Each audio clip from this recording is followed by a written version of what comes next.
beautiful day with me, Master Hans Kua. Ito po ang horoscope for today, Monday, May 19. Para sa mga pinanganak ng Year of the Rat, huwag matakot magkamali. Your mistake will make you stronger. Maroon at 3. Para naman sa Year of the Ox, isurprise si partner para may kilig sa relasyon. Siyan at 6. Punta naman tayo kay Year of the Tiger. Relax ka lang. Inhale. Exhale. Vermilon at 8. Punta naman tayo kay Year of the Rabbit. Iwasan ang bisyo. For long life, mustard, and 5.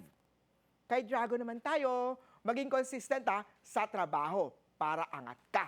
Platinum at 9. Sa mga Year of the Snake naman, relax through essential oils tulad ng lavender. Nakaka-relax talaga yan. Ivory at 1.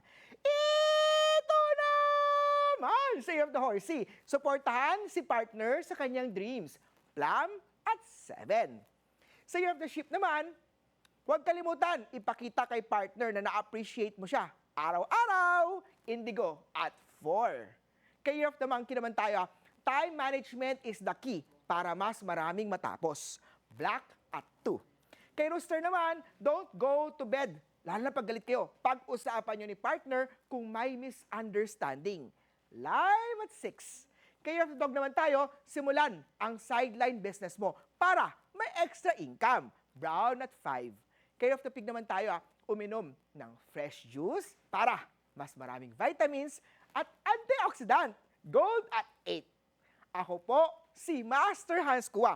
Paalala lang ito po'y patnubay lamang. Ang tunay na swerte ay nagsisimula sa pagiging totoo. Abangan araw-araw ang horoscope for today dito lang po sa It's a Beautiful Day!